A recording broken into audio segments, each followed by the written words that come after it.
하나님 말씀 함께 봉독하겠습니다. 마태복음 11장 28절입니다. 마태복음 11장 28절 말씀 저희들이 한 목소리로 함께 봉독하겠습니다. 수고하고 무거운 짐진 자들아 다 내게로 오라. 내가 너희를 쉬게 하리라. 아멘. 모두 자리에 앉으시겠습니다. 좋은 교회는 교회의 본질에 충실한 교회입니다.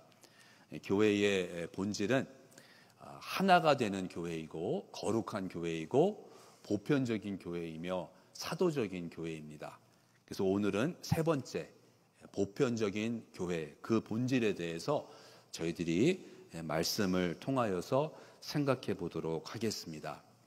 교회가 보편적이라는 것은 그 교회 안에 복음이 있고 그 복음이 전파되고 또 그 복음에 따라 살아간다는 의미입니다. 왜냐하면 복음이 보편적이기 때문입니다. 그러니까 보편적인 복음을 가지고 있기 때문에 그 교회는 보편적인 교회가 되는 것입니다. 이 복음은 정말 보편적입니다. 그래서 하나님이 세상을 이처럼 사랑하사, 세상을 사랑하십니다. 아시아를 사랑하신다, 미국을 사랑하신다, 한국을 사랑하신다, 그것이 아니라 하나님은 세상을 사랑하신다는 것입니다. 또한 바울이 그 당시에는 너무나 충격적이고 상상할 수 없는 혁명적인 그러한 말을 하는데, 바로 그 사도 바울의 그 선포를 통해서 이 복음이 얼마나 보편적인가를 저희들이 다시 한번 깨닫게 됩니다. 갈라디아서 4장 28절에 너희는 유대인이나 헬라인이나 종이나 자유인이나 남자나 여자나 다 그리스도 예수 안에서 하나이니라. 그 당시에는 계급 사회였습니다. 유대인과 헬라인, 유대인과 이방인 같을 수 없었습니다. 분명히 달랐습니다. 그 당시에는 종이 있고 노예가 있었습니다. 종과 자유인은 절대로 같을 수 없었습니다. 분명히 선이 그어져 있었습니다. 남자와 여자, 그 사회에서 남자와 여자의 위치, 남자와 여자의 권리, 너무나도 큰 차이가 있었습니다. 근데 바울이 말하는 것은 예수 그리스도 안에서, 복음 안에서 다 같다는 거예요. 영어 번역을 보면 예수 그리스도 안에서는 유대인도 없고 헬라인도 없고 종도 없고 자유인도 없고 남자도 없고 여자도 없다. 이렇게 복음은 보편적이라는 것입니다. 그런데 바울은 또 이렇게 말을 합니다. 골로새서 3장 22절에 종들아 모든 일에 육신의 상전들에게 순종하되 사람을 기쁘게 하는 자와 같이 눈 가림만 하지 말고 오직 주를 두려워하여 성실한 마음으로 하라. 그리스도 예수 안에서는 종도 없고 자유인도 없다고 말했는데 종들에게 계속 종으로 살아라. 너희는 종이기 때문에 상전을 잘 섬겨라. 대강하는 것이 아니라 성실한 마음으로 주인을 섬기라고 말하고 있습니다. 좀 앞뒤가 맞지가 않는 것 같아요. 예수 그리스도 안에서는 자유인도 없고 주인도 없고 종도 없다 이렇게 말을 했는데 아니라는 거죠. 또 종은 계속해서 종으로 살아가는 거라는 거예요. 또 에베소서에서는 아내들에게 말하기를 아내들이여 남편에게 복종하라. 남편이 아내의 머리가 된다는 거예요. 예수 그리스도 안에서는 남자도 없고 여자도 없다고 말했는데 여자는 계속 여자로서 아내로서 살아가는데 아내이기 때문에 남편에게 복종하라. 이게 도대체 어떻게 되는 건가요, 여러분? 어떻게 이해를 해야 되나요? 복음은 이렇게 한편으로 보면은 보편적인데 또 한편으로 보면은 바울이 말하는 것을 보면 너무나도 여자는 여자야, 남자는 남자야, 종은 계속 종으로 살아야 돼. 어떻게 이해해야 될까요? 이 말씀을 보면서 저희들이 깨닫게 되는 것은 성경에서 말하는 보편성, 복음의 보편성은 우리 세상에서 생각하는 평등이 아니라는 것입니다. 요즘에는 평등, 인권, 민주주의 이거를 외치죠. 근데 성경의 관심은 그게 아니라는 거예요. 성경에서 말하는 복음의 보편성은 우리가 생각하는 평등이 아니라는 것입니다. 그래서 예수님께서 병든 자들을 고치실 때, 예수님께서 어떠한 사람들을 만나실 때 그 상황을 고려해 보면 예수님께서 하시지 않았던, 왜 그렇게 하지 않으셨을까?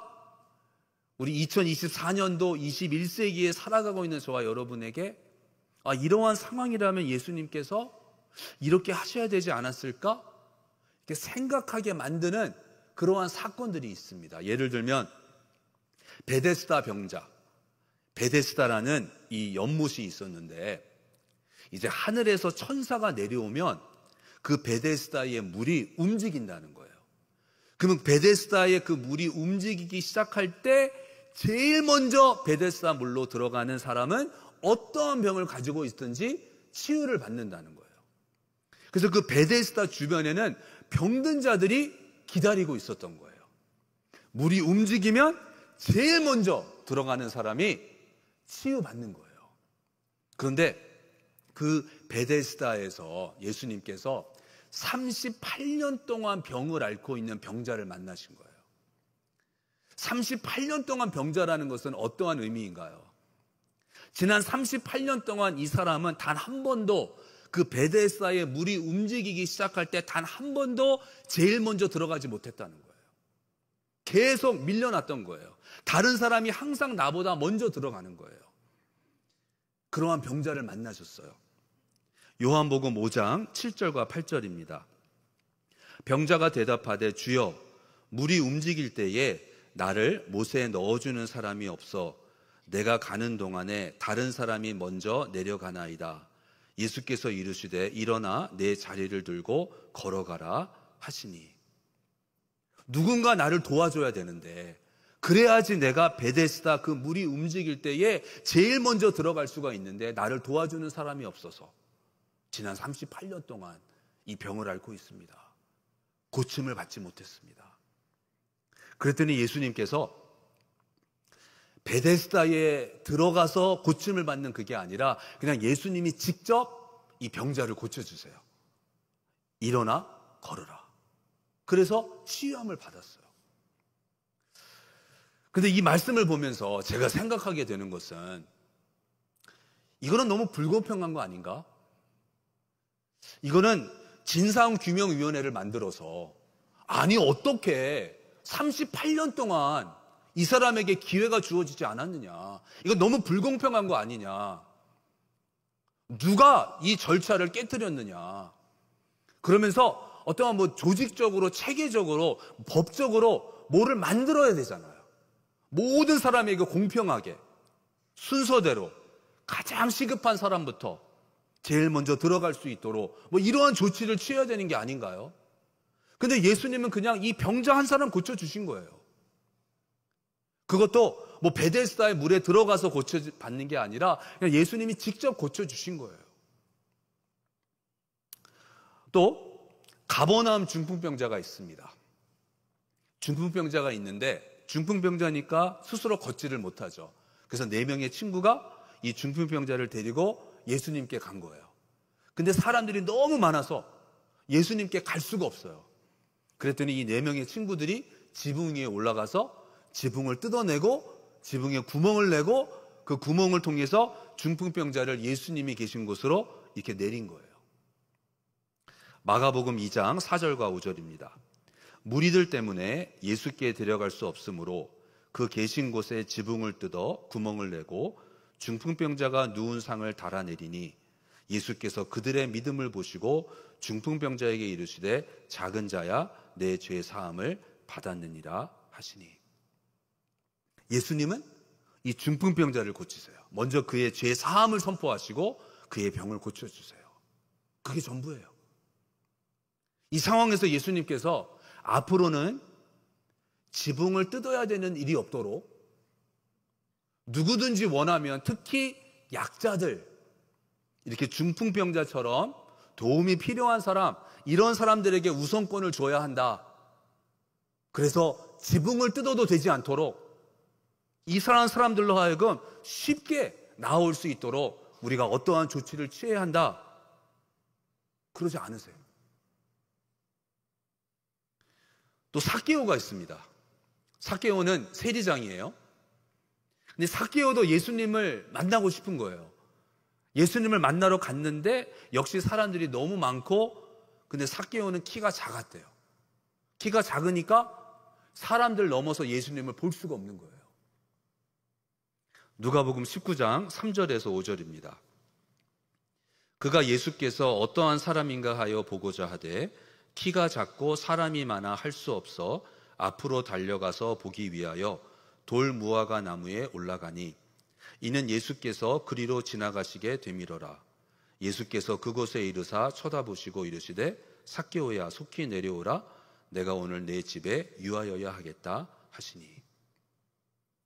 여기에서도 역시 예수님은 삭개오를 만나주시고 삭개오의 집에 가셔서 그 삭개오의 집에 구원이 임했음을 말씀하십니다. 이 상황에서도 역시 어떠한 그 공평, 삭개오 같은 사람, 특히 전략적으로 생각할 때에 삭개오는 세리장이잖아요.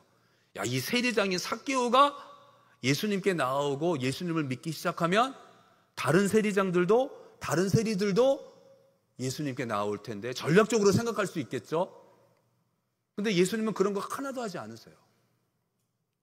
이러한 이야기들을, 이러한 사건들을 보면서 제가 생각하게 된 것이, 주님의 관심은 나의 관심과 다르시구나. 그러니까 성경에서 말하는 이 보편적이라는 것은 어떠한 평등을 말하는 것이 아니라는 것입니다. 근데 이 사건들을 보면 한 가지 공통점이 있죠.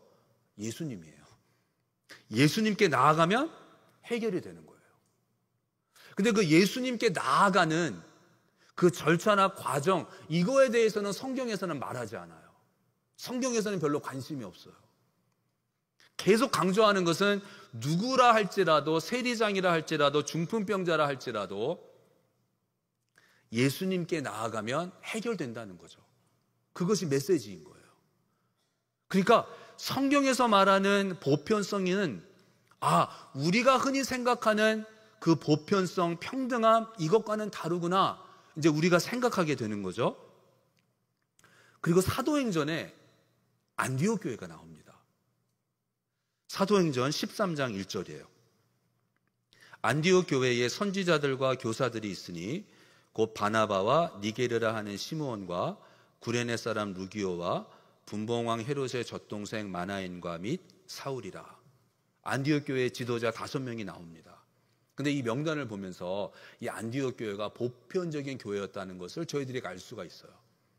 왜냐하면 이 지도자들을 보니까 백인도 있고 흑인도 있고 유대인도 있고 이방인도 있고 귀족 출신도 있고 그냥 평범한 사람도 있고 아주 다양한 백그라운드예요.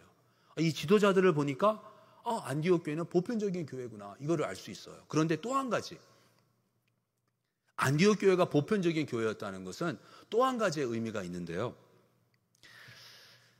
여기 지도자들 중에 한 명이 시므온이라는 사람이에요. 근데 이름이 시므온인데 사람들이 이 시므온을 부를 때 시므온이라고 부르지 않고 니게르라고 불렀다는 거예요. 니게르라 하는 시므온, 그래요. 근데 이 니게르는 흑인이라는 뜻입니다. 그러니까 시므온이 흑인이었다는 거예요. 안디옥 교회에서는 흑인이 시므온을 보면 흑인 불렀다는 거예요. 요즘에는 상상조차 할 수 없는 일이죠, 여러분. 이거는 정치적 올바름에서 벗어나는 거죠. Political correctness에서 벗어나는 행위죠. 근데 안디옥 교회에서는요, 시므온은 흑인이에요. 근데 예수 그리스도 안에서, 복음 안에서 백인이냐 흑인이냐 이게 중요하지가 않았던 거예요. 그러니까 얼마든지 그 차이를 인정할 수가 있는 거예요. 그 차이를 인정하면서도 예수 그리스도 안에서, 복음 안에서는 그 차이가 중요한 것이 아니니까 너무나 편안하게 듣는 사람도 전혀 상처받는 것이 아니고 그냥 흑인은 흑인이라고 불렀다는 거예요. 또 구레네 사람 루기오, 그래요. 루기오라는 사람인데 구레네 사람 그랬다는 거예요. 이 구레네는 오늘날 북아프리카 리비아입니다. 북아프리카 출신. 그렇게 불렀다는 거예요. 또 분봉왕 헤롯의 젖동생 마나엔, 왕의 젖동생이니까 귀족이라는 거죠. 근데 그 귀족이라는 것도 그리스도 예수 안에서, 복음 안에서는 뭐 그다지 중요한 게 아니니까 오히려 그냥 편안하게, 우리는 솔직히 어떻게 보면 이렇게 잘못된 겸손함으로 내가 좀 이렇게 아주 좋은 학교를 나왔어요. 예를 들어서. 그러면 사람들 앞에서 어떤 경우에는 내가 그렇게 좋은 학교를 나왔다는 걸 말하는 걸 꺼려할 때가 있죠. 근데 사실 그게 겸손인 것 같으면서 또 교만이 될 수가 있는 거예요. 이 보편적인 교회라는 것은 그러한 게 정말 좋은 대학이다 인정하는 거예요. 와, 공부 정말 잘했구나 인정하는 거예요. 근데 예수 그리스도 안에서, 복음 안에서는 그 차이가 중요한 것이 아니다 보니까 저 사람이 저렇게 좋은 대학을 갔어? 그러면서 막 안이꼬하고 시기 질투하고 그런 게 아니라는 거죠. 복음 안에서 그 차이가 중요한 게 아니니까. 바울이 말하는 것처럼 그냥 배설물로 여기니까 얼마든지 서로의 차이점을 존중해 줄 수 있고 인정해 줄 수 있고, 그러면서 서로에게 상처 주는 것이 아니고 그냥 너무나도 진정으로, 이것이야말로 진정으로 평등한 거죠. 진정으로 보편적인. 그러니까 교회 안에서도 이분이 닥터다, 이분이 변호사다, 뭐 이분이 의사다, 닥터라고 말했죠. 네. 뭐 회장이다. 그러니까 잘못된, 제가 보니까 이 극과 극이 있는데 한쪽의 잘못됨은 뭐냐 하면 세상에서 이렇게 높은 사람이니까 교회 안에서도 그렇게 막 높여줘야 된다. 그것이 한 가지 잘못됨이고요. 또 반대 잘못됨은 또 뭐냐 하면 그냥 그거를 아예 인정하지 않으려고 하는, 교회니까, 교회인데 그래서 뭐 사장이라고 의사라고 그것도 잘못된 거죠. 의사라고 뭐예요 진짜. 그만큼 공부를 더 했잖아요. 회장이 뭐예요. 그만큼 노력을 했잖아요. 그러니까 그거를 얼마든지 인정할 수 있는 거예요. 왜요? 복음 안에서, 예수님 안에서 그 높고 낮음이 이젠 중요하지 않으니까요.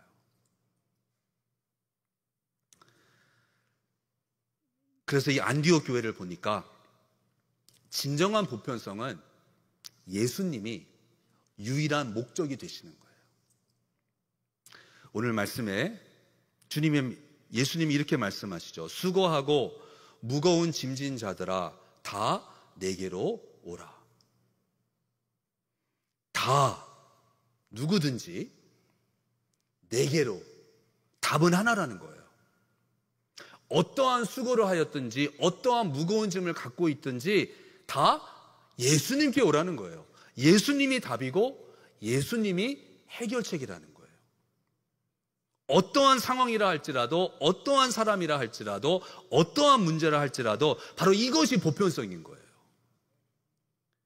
이 보편성이라는 것은 각기 문제가 다른데 아니야 다 똑같은 문제야 이렇게 덮어버리는 그것이 보편적인 것이 아니라 다 문제가 다르고 어려움이 다르고 상황이 다른데 답은 하나라는 거예요.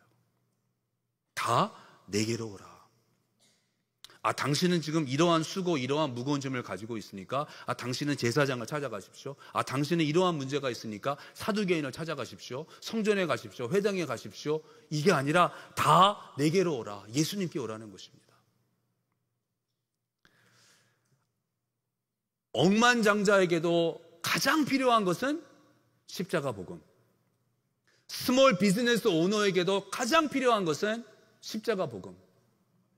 직장 생활을 하는 사람에게도 가장 필요한 것은 십자가 복음.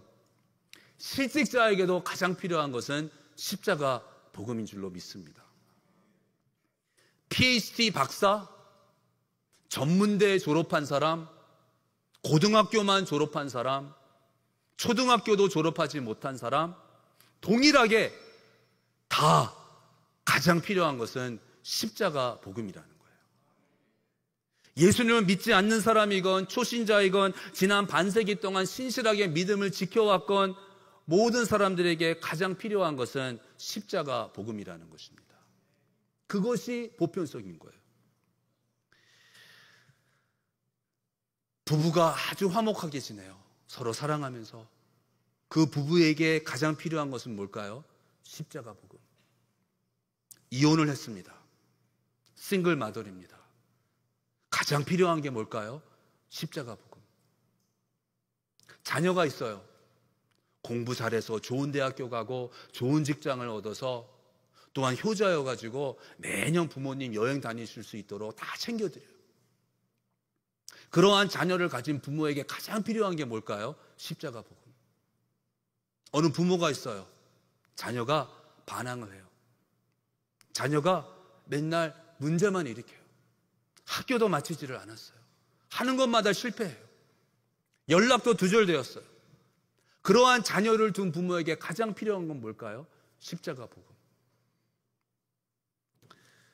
돈 문제, 건강 문제, 자녀 문제보다 더 본질적이고 더 심각하고 더 큰 문제는 죄 문제입니다.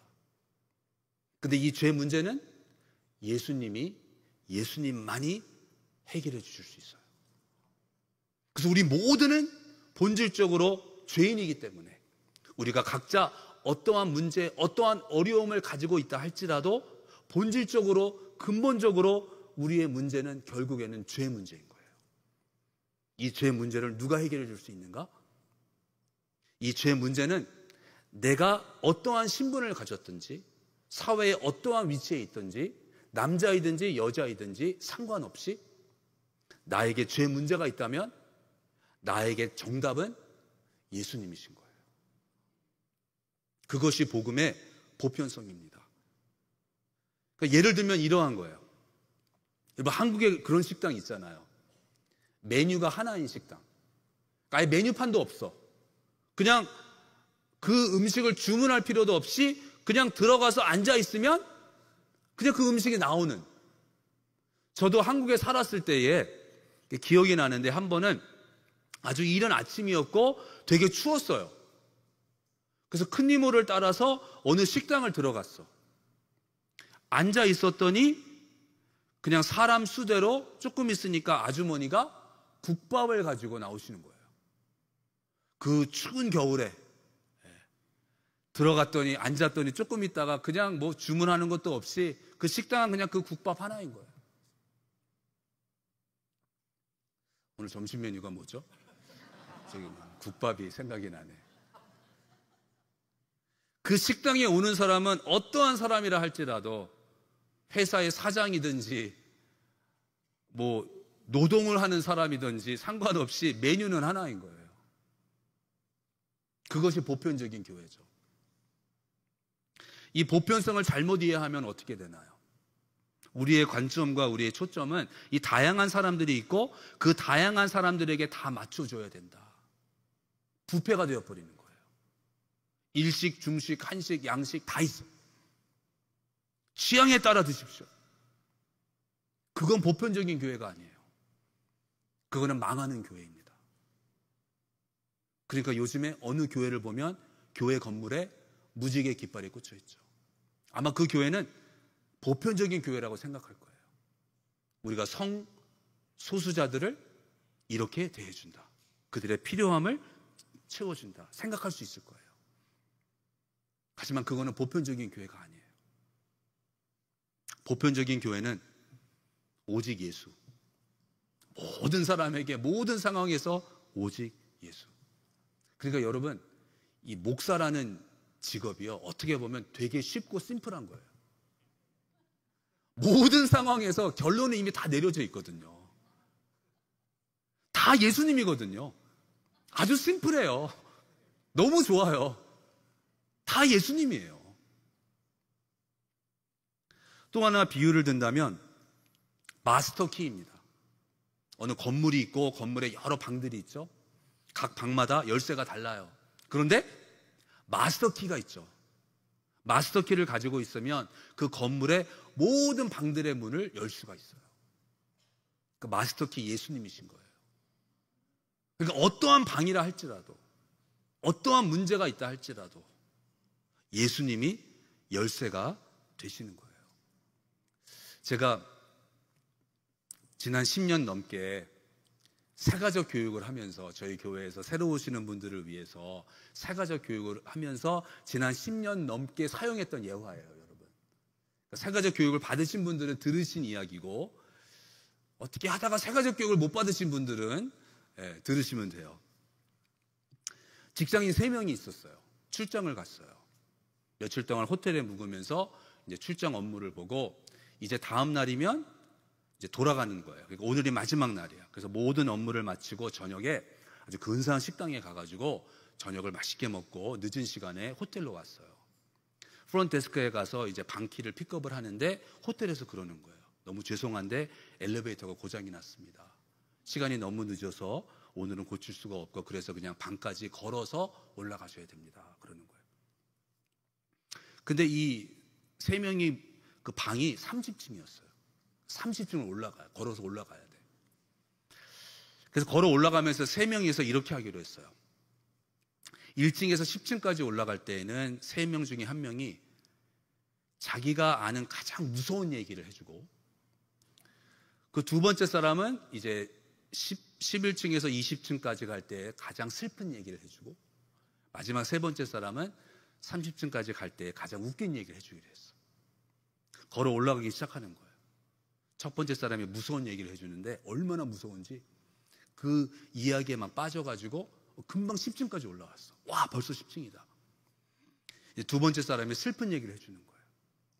그 슬픈 얘기인데 얼마나 슬픈지 훌쩍훌쩍 거리면서 20층까지 왔어. 어느새. 와, 벌써 20층이다.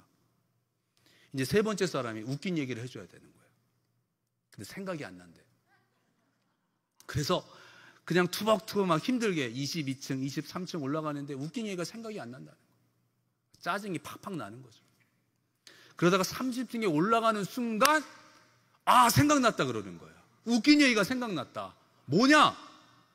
우리 방키를 프론트데스크에다 두고 왔다. 네.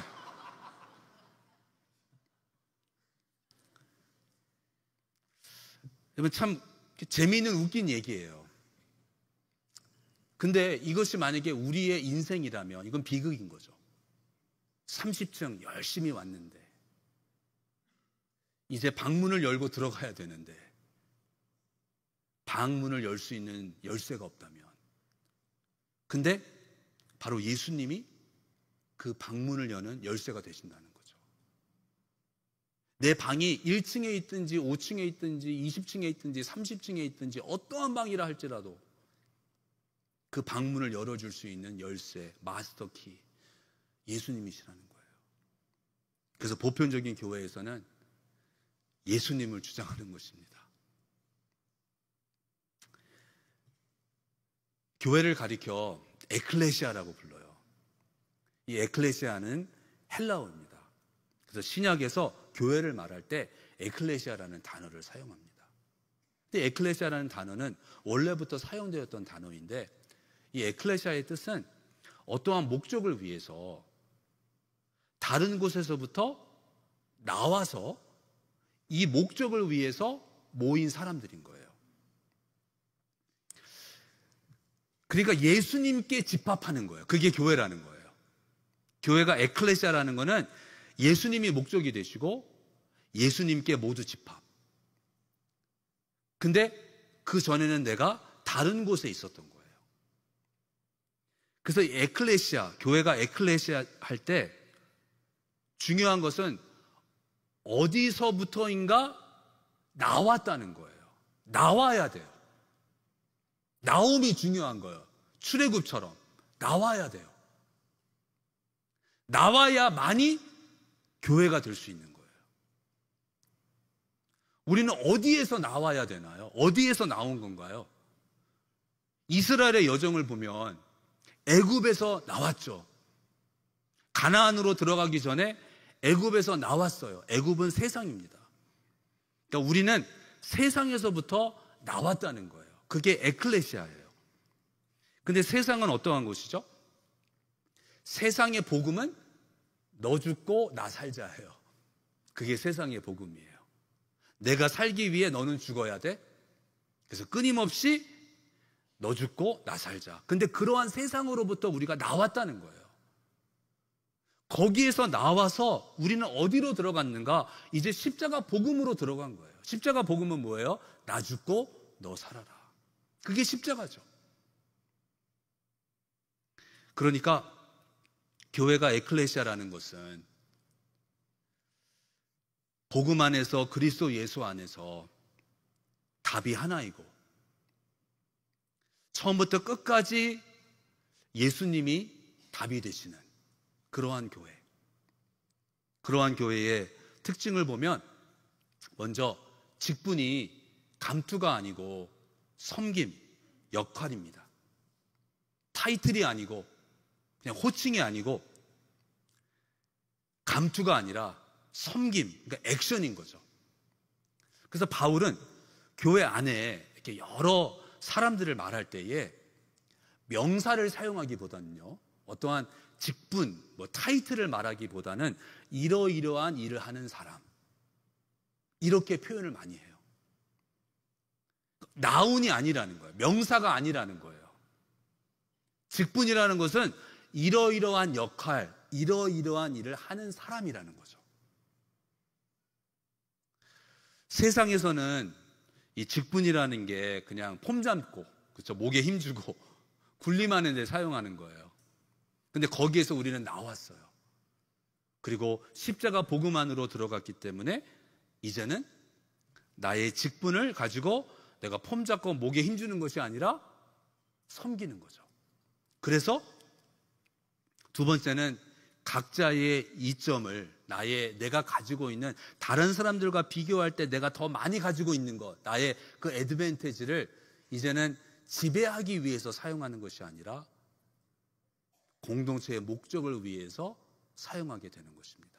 그게 물질이 될 수도 있고 시간이 될 수도 있고 어떠한 재능이 될 수도 있고, 그런데 세상에서는 나에게 그러한 이점, 애드밴티지가 있으면 계속해서 다른 사람보다 내가 더 위에 있기 위해서 그거를 사용하는데, 이제 그러한 세상에서부터 우리가 나왔다는 거예요.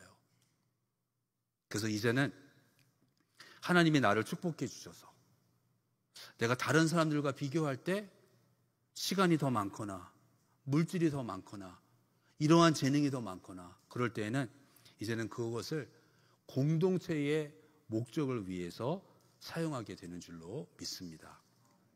우리 프라무스 교회를 하나님께서 보편적인 교회로 불러주셨습니다. 그래서 프라무스 교회에서는 예수님이 답이 되십니다. 누구라 할지라도 어떠한 사람이라 할지라도 예수님이 정답이십니다.